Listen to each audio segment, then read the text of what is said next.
Hey guys, and welcome to today's video. I am so excited for our video today because I read all three of the original Hunger Games trilogy in just one weekend. Now you might be thinking, Colby, why did you do this to yourself? What is the point of that? Well, it's because the new Hunger Games prequel, it's called Sunrise on the Reaping, comes out on March 18th. And this prequel is going to follow Haymitch and his story of winning and competing in the 50th annual Hunger Games. And so as you watch this video, you'll see that it is just a normal reading vlog with full spoilers, so you'll get to see my reactions of rereading the Hunger Games for the first time since I was literally 11 years old. The other thing that you'll notice is if you look at the bar on this video, you'll see that I've time-stamped certain sections where it talks about Haymitch's games. So in every single one of these books, there are sections where we learn a little bit more about Haymitch and his story before Katniss and Peeta come along. This was a really cool experience for me to do the reread and to pick up on all of these little details, and I think it's really going to enrich my reading of Sunrise on the Reaping, and I think it will be helpful to a lot of you guys too. We can start making our predictions, we can compare and contrast, and we can also just gain a little bit more excitement and empathy for this character before we get reading. This is one of my most anticipated releases of the year, and so I really wanted to make it feel special, and I hope this video helps it to feel special for you too. So let's just get on to the reading vlog, and then I'll meet you back here when you're finished watching that to give you my final thoughts. Okay, I just got back from the gym and I think it is time for me to start reading the Hunger Games. Now, as you can see behind me, I have quite a mess brewing right now, so I'm thinking I'll put on the audiobook and I'll listen as I clean this up and we'll see how far we can get.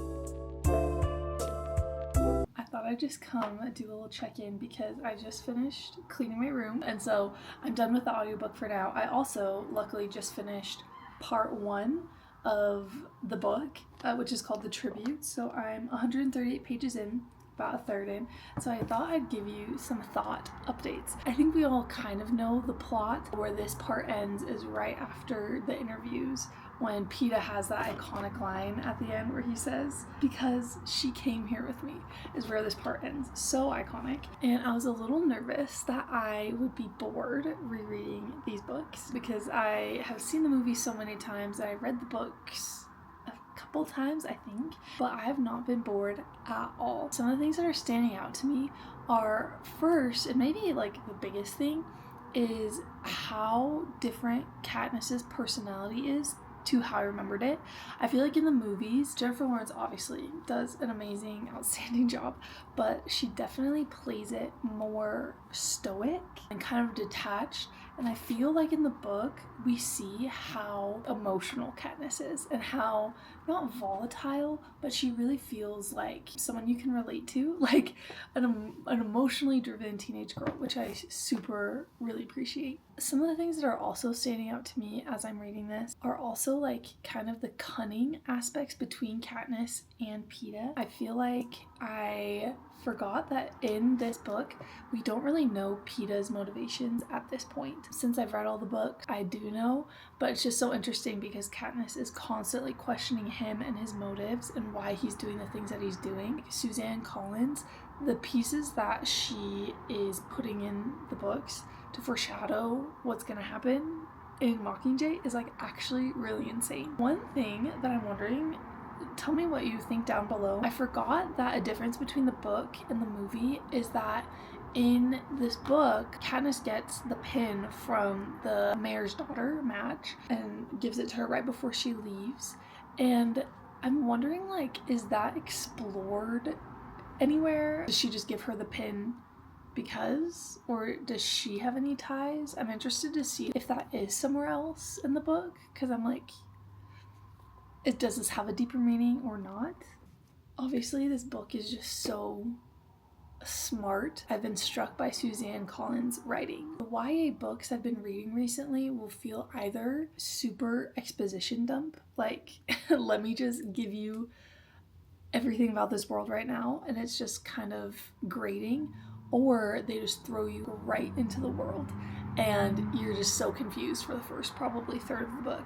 And I feel like Suzanne Collins is doing such a good job of giving us flashbacks and giving us bits and pieces so that we really understand what is going on, but it doesn't feel exposition dumpy. That's how I'm feeling a third of the way through. Like I said, I am going to be switching to the paper version and hopefully I can read it a little bit faster. It's now about 7 p.m. and I started, when did I start? Like 5-ish, 5:30. So I was listening to the book a little bit faster, but it's much faster to read. So I'm hoping that I can blaze through the rest of Hunger Games. So I'll check in next time it feels right.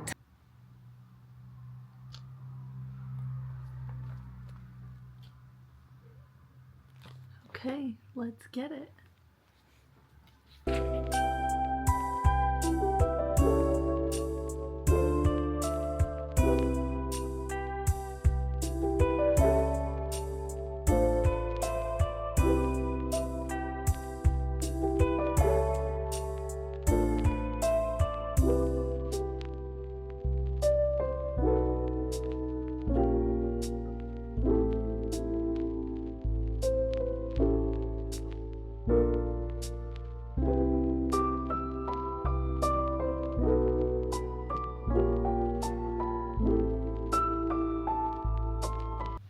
Okay, I just want to do a quick check-in because something that I'm noticing is that there are certain parts in the book, literally scenes from the movie, that like I just, as I'm reading it, that's what I'm imagining. Like the part when Peeta confesses his love to Katniss, like she came here with me, or they were just on the roof talking and when he goes, I don't want to be just a piece in their games. I'm picturing that vividly.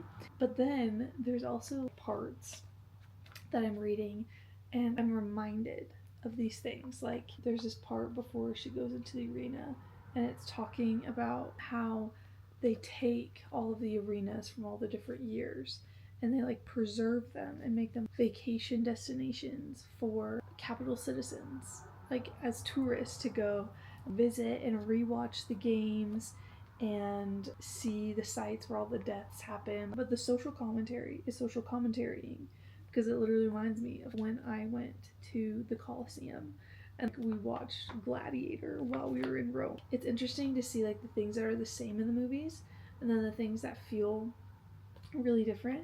And then the last thing I wanted to mention in this check-in is I'm loving all of the names of everything. Like the reaping, that is such an interesting and significant name, like the reaping of the harvest, you know, so that's interesting. Like the avoxes, without a voice in Latin, you know, all this stuff like that.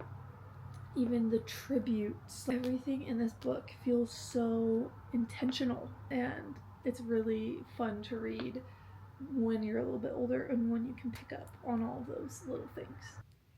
Well, good morning, guys. Right after I filmed that last clip last night, I fell asleep and it was like 8 o'clock. I must have needed the sleep because I woke up today. It's like 7 a.m. right now, I think, and I'm ready to keep reading. I'm on chapter 14 and I wanted to check in because of two things. The thing number one is that I forgot how fun it is to be in Katniss Everdeen's mind. She is so funny and smart. Like I love all of her comments about the Capitol and how they're going to perceive what is going on in the games and like what she's doing. That has been really fun to read. She's just so smart and likable in this book, which I'm really enjoying. I guess the number two thing that I wanted to say is just I read the end of chapter 13, and it's when she's up in the tree and she's sleeping out when the career pack are underneath her, and she looks up and she sees Rue, and it says, "For a while we hold each other's gaze, then without even rustling a leaf, her little hand slides into the open and points to something above my head."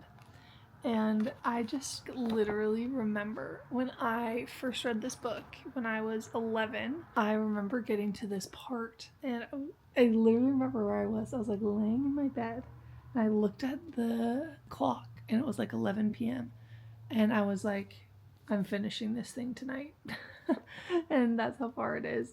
And I did. I just stayed up the rest of the night reading this whole book. And it's just so fun to reread this and to remember little things like that. It's just really fun. So that is my update. I'm going to try and get a good chunk in, and I'll update you next time there's something important.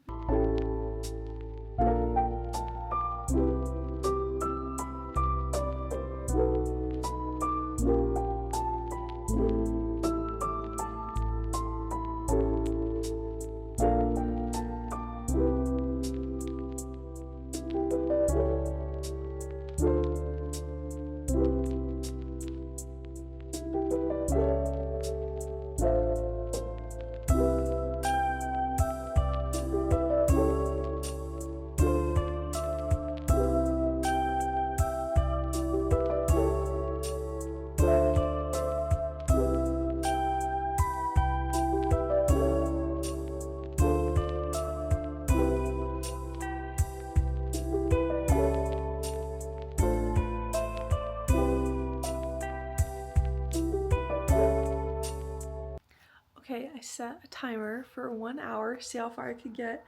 I got to page 306, which is really good. It's a pretty quick read, which is nice. But obviously the reason I'm doing this vlog is to prepare for the new Hunger Games prequel, Sunrise on the Reaping, that's coming out. That's going to be about Haymitch's games. And I just got to a part that I thought was interesting. So here's what it says. "A thought hits me and I'm amazed the question's taken so long to resurface. Maybe it's because I've only recently begun to view Haymitch with a degree of curiosity. How do you think he did it?" "Who? Did what?" Peeta asks. "Haymitch. How do you think he won the games?" I say. Peeta considers this quite a while before he answers. "Haymitch is sturdily built, but no physical wonder like Cato or Thresh. He's not particularly handsome, not in the way that causes sponsors to rain gifts on you. And he's so surly, it's hard to imagine anyone teaming up with him. There's only one way Haymitch could have won, and Peeta says it just as I'm reaching this conclusion myself. He outsmarted the others," says Peeta. I nod, then let the conversation drop. So this is why I'm doing the reread, is to like get these little bits and pieces that I think will come back for making my reading of Sunrise on the Reaping even better. Like I said, I'm on page 306, and I think there's like 380 pages, 374, I think. I'll finish it within probably the next 30 minutes, and then I'll give you my thoughts, and we'll come up with a plan for the rest of the day and how I'm going to read the other books.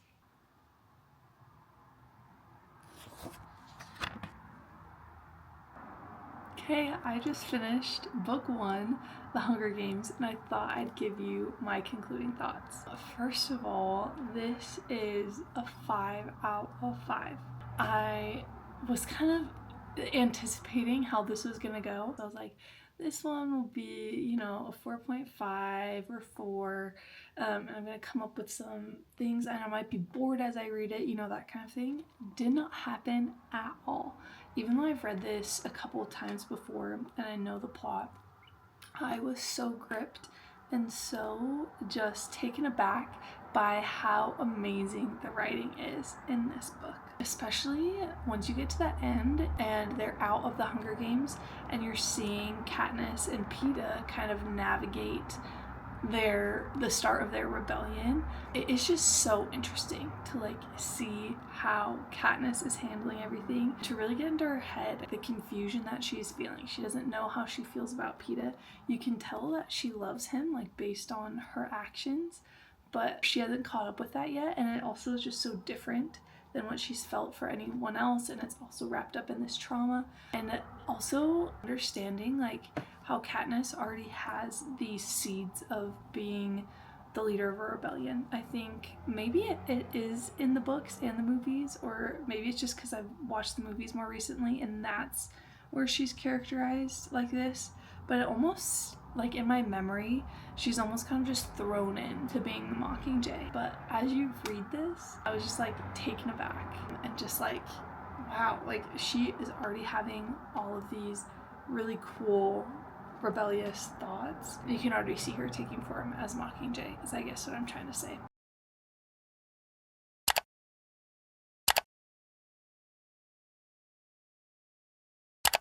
I'm hooked, and so I just want to hop straight into the second one, Catching Fire. This is what I remember being my favorite book and my favorite movie, and so I'm really excited to get into it.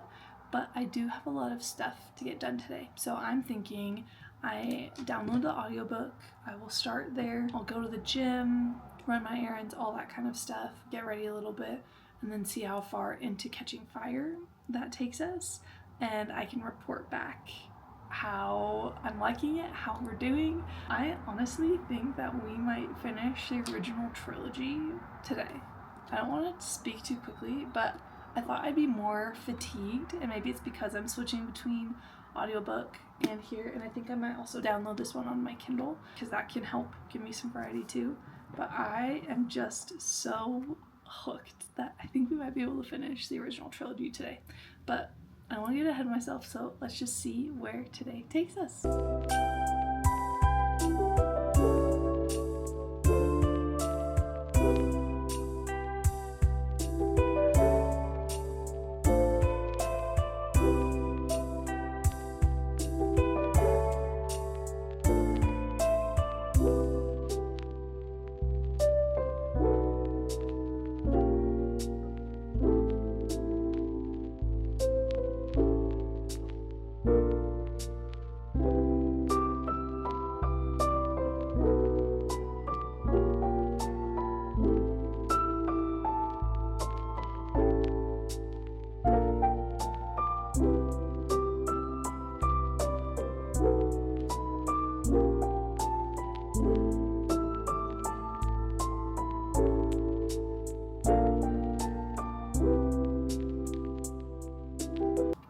Okay, so I'm all ready. I'm about to go to the gym and run my errands and all that stuff, but I did just hear something in the audiobook about Haymitch's games that I wanted to point out before I go. And basically the point we're at in Catching Fire right now is that Katniss is about to go on the victory tour. So her prep team is back in District 12 from the Capitol, and they're like doing her eyebrows and her nails and waxing her and all that stuff. And it's just so fun to be back with these characters. They're so fun and some comedic relief in kind of the darkness that we're experiencing in these books. So it's fun to be back with them. But the conversation that's happening right now is all about quarter quells. Last year, and Suzanne Collins's mind, because last year was the 74th annual Hunger Games, and so this year is the next quarter quell. And they're talking about how every 25 years there's something that's a little bit more gruesome or entertaining to watch. And so they're talking about how it is going to be a quarter quell this year, and then by extension they're talking about Haymitch's games, because when he won it was the 50th annual Hunger Games, and the twist for his year was that there were double the amount of tributes that were involved in the games. And it got me a little bit worried because I don't want it to be super gruesome. I know that that is kind of the point of the Hunger Games. Based on what we heard about Haymitch's games in the Hunger Games, in the first book, it sounds like he is probably gonna outwit everyone instead of just like murdering people brutally, but we'll see. I'm gonna keep listening to the audiobook as I go and run my errands. Maybe I'll take you along with me, and let's get some more of Catching Fire listened to.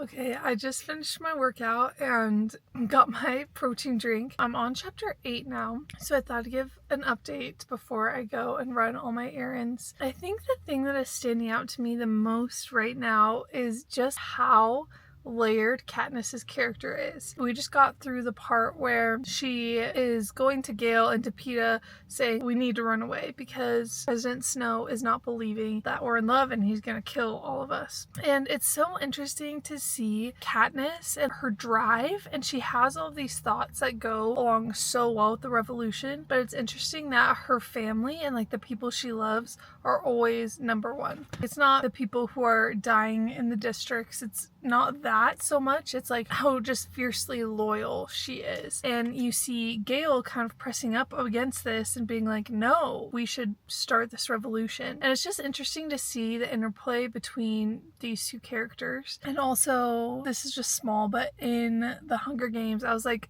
now, where did Madge get this pin? What is the significance? I love Katniss's and Madge's friendship. I kind of forgot about it because Madge is not a character in the movies. But I love their friendship and how they've kind of come together. We found out that the pin is from Madge's family and it's been passed down generation to generation. And that's how it ended up with Madge. But when Katniss asked her about it, it didn't seem like it was given to her for any revolutionary reason. So I'm gonna keep listening. I need to go get groceries and make some returns and do all that kind of stuff.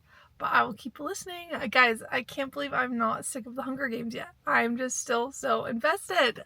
Hey guys, I am back from my day out on the town in my comfy clothes. I've been listening to Catching Fire all day. I'm about 3/4 of the way through the book. I think I'll finish up the rest of it on my Kindle, but I thought I'd give us a check-in on the things that have been standing out to me. So I have a bunch of like random things, and then I have a big list. So I will be looking at my phone. Here's your warning. There's one section where it talked a lot about Haymitch's games. So I wanted to give you a play-by-play, all the details that were given. The first random thing is that we meet Finnick.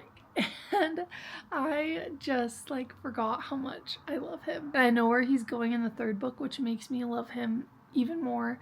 He is just so charming and funny, and he's just the best. So it was fun to meet him. And then the next couple notes, we meet him right before the tribute parade. These next couple notes are about that too. I thought it was interesting. Cinna's tactic for this parade is don't smile, don't wave, just like be stone cold and like look like this whole thing is beneath you. Katniss is like, finally, something I can do. This is who I am. I just thought it was so interesting that she feels most like herself when she is acting like the Mockingjay. Cinna is asking her to do this because he wants this to be like a small form of rebellion against the Capitol. I just love that even though throughout the books she has these kind of doubts on if she would be a good Mockingjay, if she is a good Mockingjay. It's so interesting that Suzanne Collins drops these little hints where you're like, girl, you are literally made for this. You were not made to be a Capitol darling. This is what you were made for. Then there's just two more of these random notes. The first is that when Katniss and Peeta get their 12 as their training scores, I was like,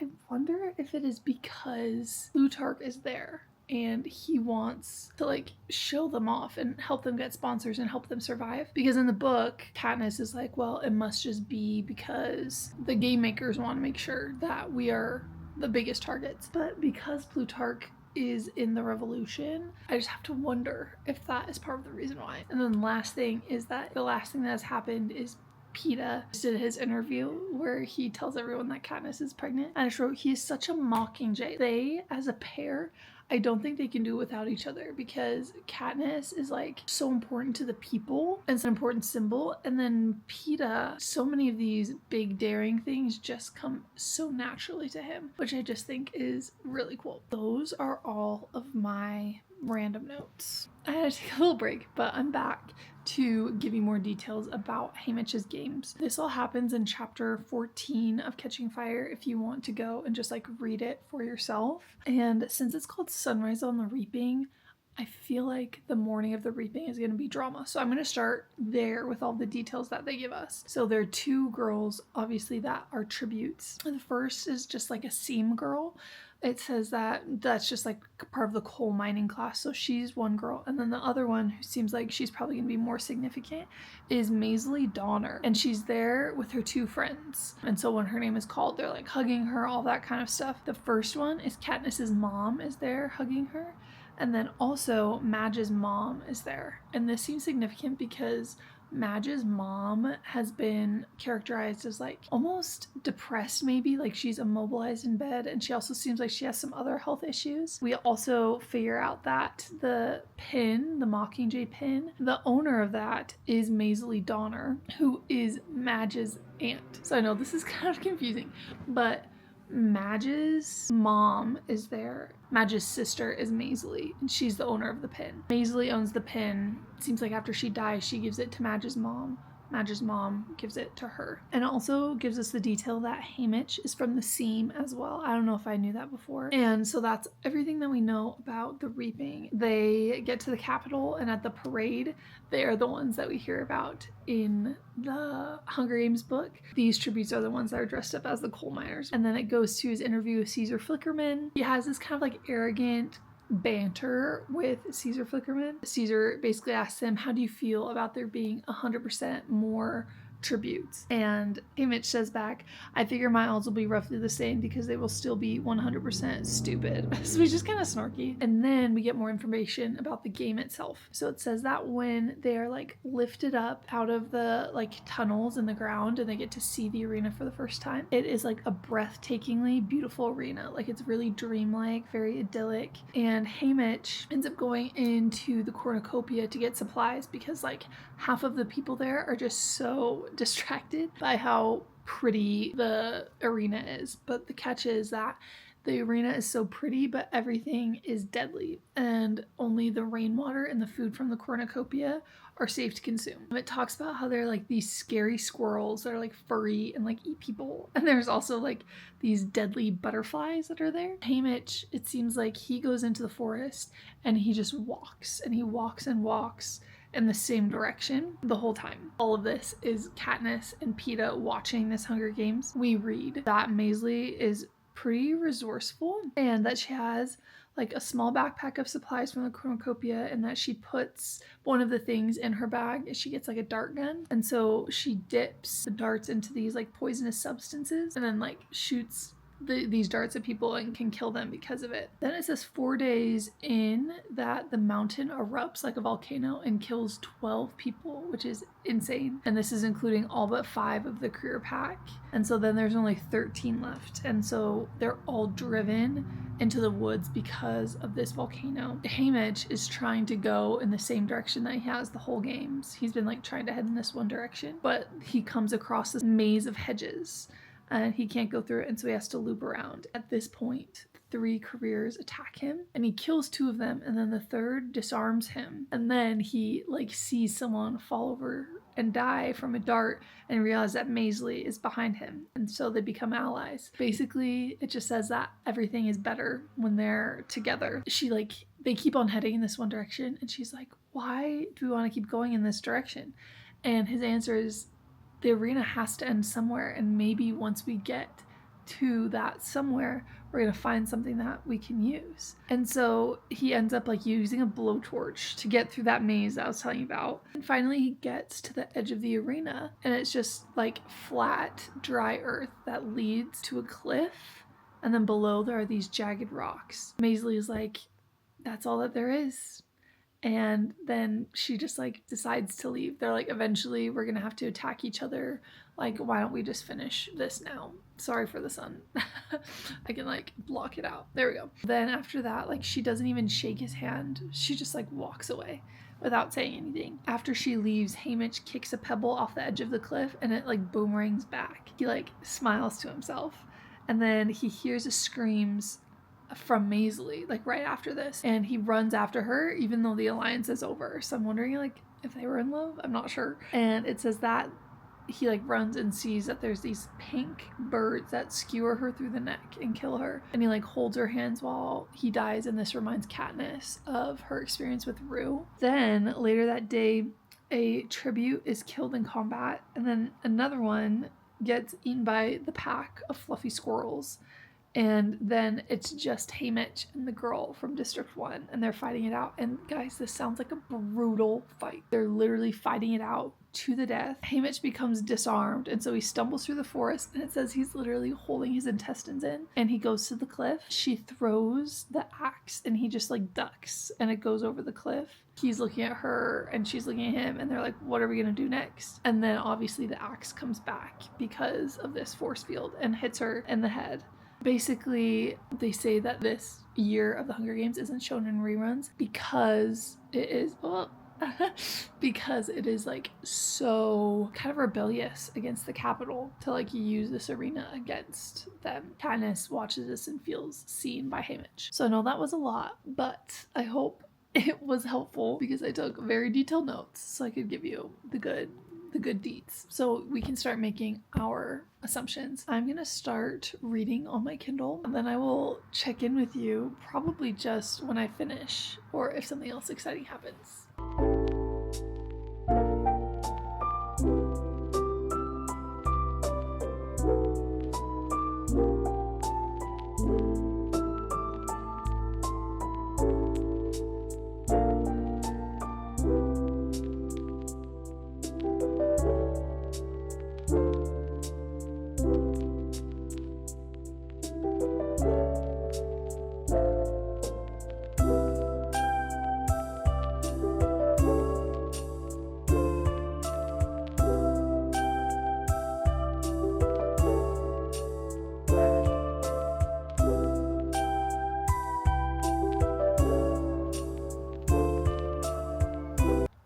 Sorry guys, you were just gonna get me snuggled up in my bed for this update. It is 7:45 and I just finished Catching Fire.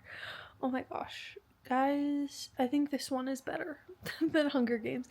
Here's what I've always said, and I don't think this is unique. I think there are a lot of people that feel this way. Catching Fire just has such a good mix of like inside the Capitol, outside the Capitol, inside the games, outside the games, love story, not a love story. It just feels like everything is so balanced. It is so good. I remember the first time I read Catching Fire, at the ending, I had no idea like what had happened. I feel like every time I read it or watch it, I understand it a little bit more. What the plan was, who was involved, why they were doing it, all that kind of stuff. Yet I still have some unanswered questions, and I wonder if that's just kind of like the point, is to have some questions that you're just not sure about even by the end. I think my main comment is I wish once the game started, or maybe even before, having someone else's perspective who is in on it would be really fun. I don't know if she would ever do like a dual timeline kind of book, but I would really love that. Like, I want Haymitch's perspective, I want Finnick's perspective, I want Beatty's perspective to know what's going on. It is above a 5-star for me because with such confidence this morning I said that Hunger Games is a 5-star, and I like this one even better, so 6-star I guess.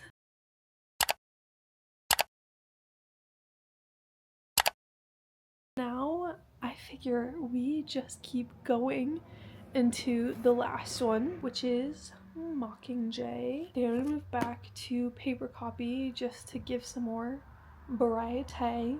Guys, maybe we could finish it tonight. I'm not sure. It'd be kind of iconic if we could. I'm just excited. Let's get into book 3 of the Hunger Games. This one, granted, is the one I have the least exposure to. I'm pretty sure I still know everything that's going on, to be honest. I also think that I will have the most genuine reactions because this is my least favorite, at least as of now, and I wonder if that's gonna change. So, let's get cracking.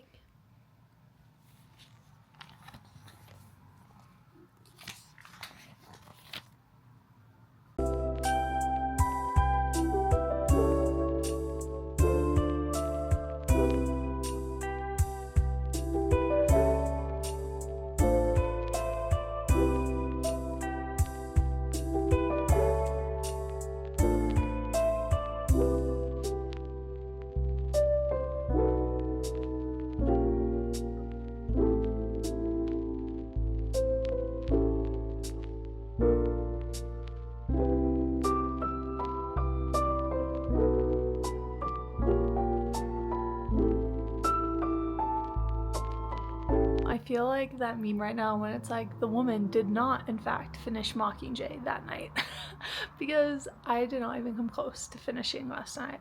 Guys, I've just been getting so tired and it was so early. It was kind of weird. I just like fell asleep, woke up this morning. I did read a decent chunk this morning and then I had some stuff to do. It's Sunday, so I went to church, you know, did all the things. Now I'm back and I think it's time to finish this thing. So there's 390 pages and I'm on page 315.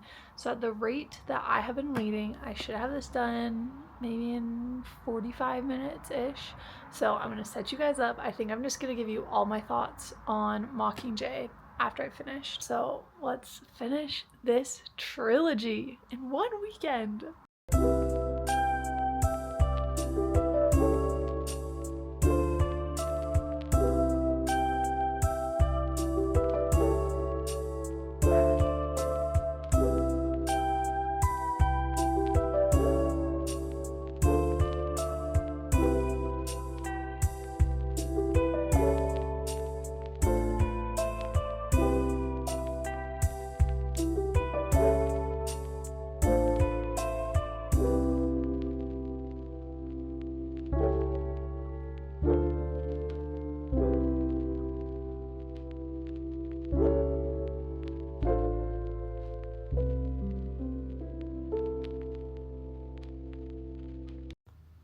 Pete and I grow back together.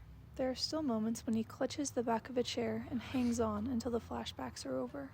I wake from nightmares of mutts and lost children, but his arms are there to comfort me, and eventually his lips. On the night, I feel that thing again, the hunger that overtook me on the beach. I know this would have happened anyway, that what I need to survive is not Gale's fire, kindled with rage and hatred. I have plenty of fire myself. What I need is the dandelion in the spring. The bright yellow that means rebirth instead of destruction. The promise that life can go on, no matter how bad our losses. That it can be good again. And only PETA can give me that. So after, when he whispers, "You love me, real or not real," I tell him, real. On bad mornings, it feels impossible to take pleasure in anything because I'm afraid it could be taken away. That's when I make a list in my head of every act of goodness I've seen someone do. It's like a game. Repetitive, even a little tedious after more than 20 years, but there are worse games to play.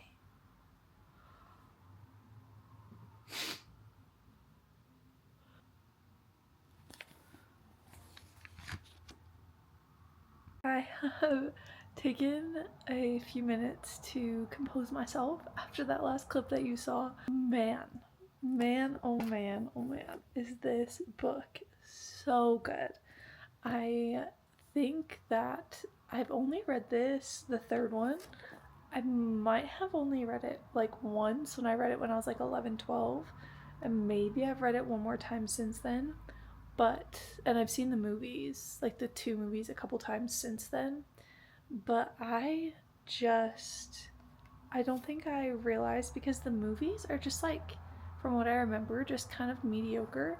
This book tackles some really difficult topics, and Suzanne Collins is just so talented that she balances it all in this beautiful and like very still like fun action-packed story that appeals to young adult audiences but has all of these deep themes. Like the one that really stands out to me is just that character of Coin, that we see her rising to power, and then you are getting this feeling throughout because Katniss is telling you that like District 13 is just as controlling as the Capitol is, and you're seeing Coin take on this same kind of persona as President Snow, just very controlling, all the things. And then at the very end, when Katniss is like trying to get in to kill President Snow in the mansion, and she is fighting both rebels and peacekeepers at the same time, you really like understand that no one is truly fighting for what Katniss believes. And you see that Gale he's like fighting for Coin and he has like picked that side, but Katniss really is just wanting like this freedom from tyranny, and that neither of these government systems are providing that. I feel like especially like the last maybe quarter of the book is so much more fleshed out in the books than in the movies. Just all the stuff that happens surrounding the final attack that Katniss is trying to make, and then what happens to her after Prim dies, and then what happens after she kills Coin and the aftermath. Like, all of that just has a little bit more room to breathe than it does in the movies.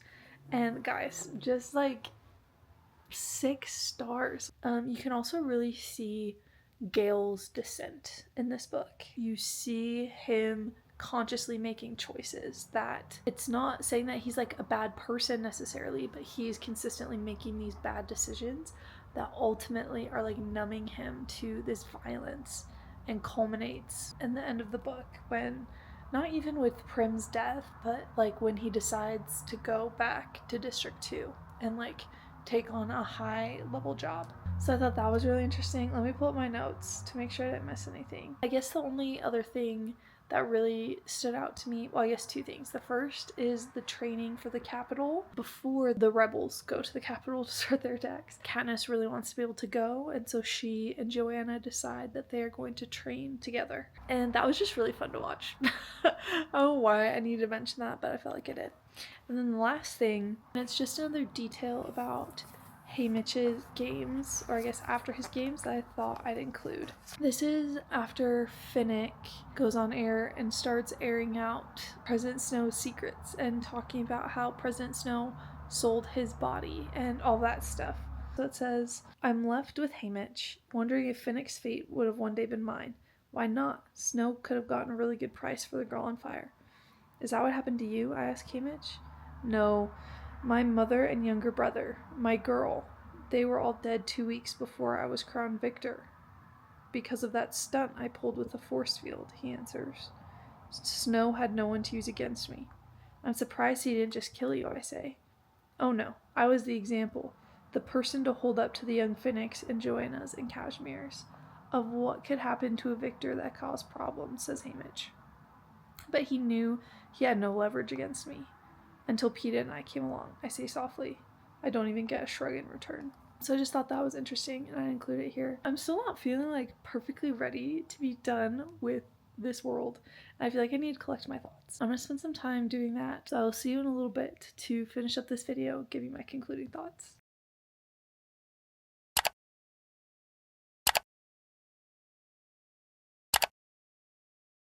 Okay, I'm back. So it's been a couple of days since I finished reading Mockingjay. I needed some time to collect my thoughts on this book and on the entire trilogy. I think the thing that's standing out to me the most looking back on this experience is just how Suzanne Collins was so intentional as she wrote these books. It seems like she had written these books knowing that there was going to be a Haymitch prequel. At least that's what it feels like to me as I reread, because she leaves all of these little details and strands that I'm so excited to read about. Like, he talks a lot about his girl and this romance subplot that I think we're gonna get at the beginning of the book. She talks about his kind of rebellious spirit and how we see that through the way that he ends his games. I think we'll see how his personality is so fun and charming and enchanting, and hopefully we'll see how he starts to decline where we meet him at the beginning of the Hunger Games, where he's dealing with addiction and kind of with his life falling apart. So all this to say is that these books are amazing. Totally a 5 out of 5 series for me, and I'm so excited to get Sunrise on the Reaping on March 18th. You can definitely expect a reading vlog from that experience. I hope you really enjoyed today's video. Let me know if you have any ideas or any recommendations down below. Please subscribe and give this video a like if you enjoyed it, and I will see you next time. Bye!